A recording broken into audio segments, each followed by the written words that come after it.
Depuis l'enfance, j'adore la mythologie et comme souvent cet intérêt a commencé avec la mythologie grecque dont l'accès est, en France, le plus répandu et facile. Je n'ai pas lu la saga Percy Jackson ni vu les 2 films, j'arrivais donc vierge d'a priori sur les 2 premiers épisodes de la série Disney+.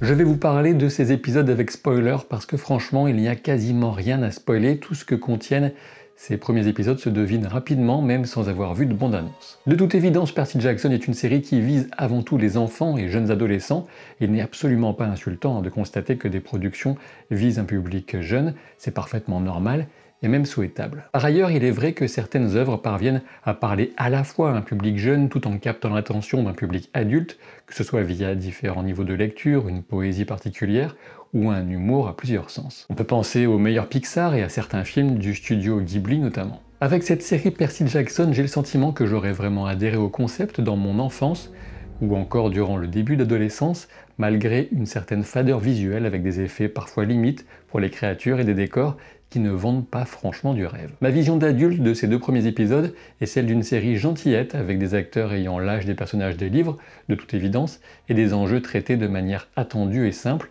voire parfois simpliste. Pendant une bonne partie du premier épisode, on joue sur la découverte de la vérité par le héros, dans la mesure où le spectateur connaît la vérité en question, on n'a littéralement aucun suspense, on attend simplement que Percy accède enfin à cette vérité et l'accepte. Cette distinction nette entre le héros qui découvre et le spectateur qui sait déjà, on ne peut que la regretter aussi pour tout le 2e épisode. Peut-être que des enfants sans connaissance de la mythologie seront surpris bien sûr, même si la révélation quant à l'identité du père de Percy tombe alors un peu à plat, sans aucun repère visuel précédemment développé pour souligner combien il s'agit d'un dieu puissant et important. Pour un spectateur comme moi, le simple fait de mettre un trident dans le titre de la série suffit à éventer la pseudo-révélation. Et même sans le trident, le fait que la mère de Percy évoque une promenade sur une plage pour la rencontre avec son géniteur, ou qu'on la trouve assise sous la pluie lorsque son fils revient du collège qu'il a expulsé, ne laisse guère de doute sur l'identité du fameux dieu. Sans connaître Percy Jackson, si ce n'est simplement de réputation et quelques éléments de communication visuelle,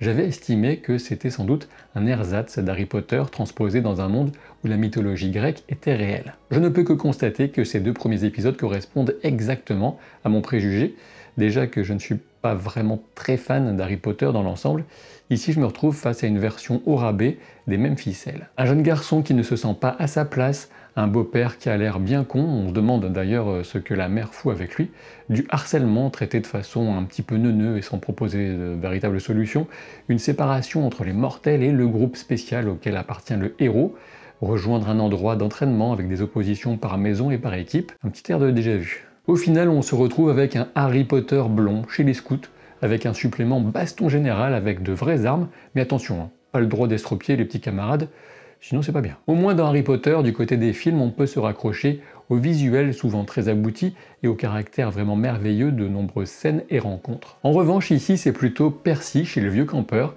avec des boucliers en plastique, le tout supervisé par un dieu qui ne ressemble à rien et un centaure visuellement dégueulasse. Alors oui, Super Dionysos ressemble à un poivreau en cure forcée parce que oh waouh, ça va contre les idées reçues de représentation d'un dieu, et puis bon, ça coûte quand même vachement moins cher. Même le Minotaure n'était pas effrayant, le fait qu'il porte un slip n'aidant pas particulièrement.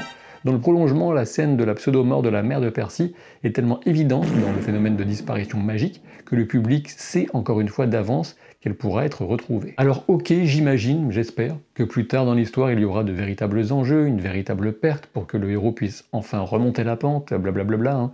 On connaît par cœur le schéma. Encore une fois, ces 2 épisodes se laissent gentiment regarder et proposent un programme familial bien lisse et potable pour les fêtes. Ce qui est incompréhensible à mes yeux, c'est la flopée d'excellentes critiques qui l'accompagnent. On en est à 96% côté critique pro sur Rotten Tomatoes, ce qui correspond généralement à des œuvres vraiment excellentes, abouties, convaincantes et recherchées. Alors qu'ici, en forçant un peu le trait, on est plutôt sur un téléfilm de fantasy de M6 avec juste un peu plus de budget et des enfants acteurs corrects. Et pour ce qui est des principaux arguments que je vois en faveur de cette série, je vois bon divertissement familial et respect des livres. En gros, ok. Je ne peux pas juger à quel point la série respecte les livres, bien sûr, puisque je ne les ai pas lus, mais ce que je peux juger, c'est que ces 2 épisodes sont extrêmement plats, aussi bien en termes de réalisation, de décor, d'effets numériques et surtout d'émotion. En effet, de mon point de vue, et pour l'instant, l'histoire se déroule sans qu'on ne ressente de peur, d'excitation de la découverte ou encore de tristesse. Pour l'exaltation, on repassera aussi à la grande scène de révélation de pouvoir, c'est quand même l'eau des chiottes qui projette 3 gamins dans les WC collectifs.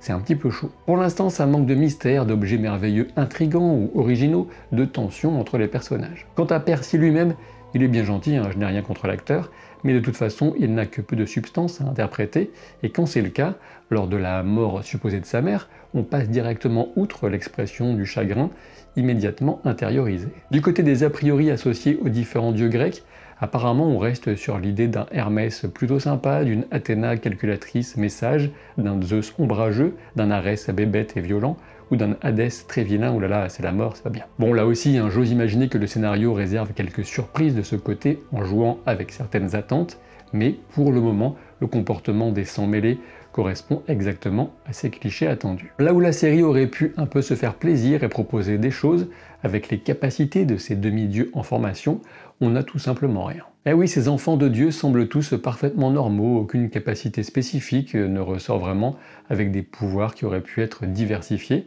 et intéressants. Par ailleurs, outre les deux responsables, Chiron et Dionysos, la colonie ne semble comporter aucun professeur, du moins cela ne ressort pas clairement dans ces 2 épisodes. La période de formation se termine pour Percy avant d'avoir commencé, il se retrouve embarqué dans une quête, des responsabilités immenses qui ne sont pas de l'âge de ses enfants. Ça alors, ça me rappelle une saga avec des sorciers, des moldus. J'arrive plus à me souvenir du nom du truc. Et bien sûr, si vous êtes fan des bouquins et que vous avez adhéré à ce début d'adaptation, désolé si je peux donner l'impression d'être blasé, c'est simplement parce que ces 2 épisodes m'ont blasé. Et au fond, c'est quand même une excellente raison pour exprimer ma blasitude.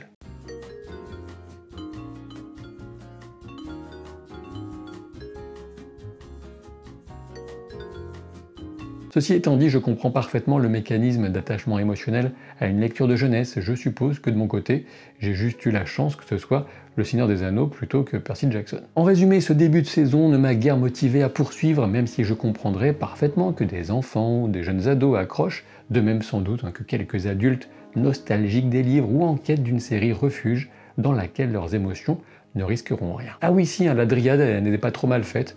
Puis voir un héros prendre appui sur un élastique de slip pour terrasser un monstre, c'est quand même un truc qu'on ne voit pas souvent. En toute modestie, si vous voulez suivre une histoire de fantasy adulte, je peux vous proposer Terre Profane sur ma chaîne Captain Jeux de Rôle, et sinon sachez que je travaille à une liste des séries les plus attendues de 2024. Voilà pour moi, passez un excellent Noël et ne vous battez jamais en slip, surtout en extérieur.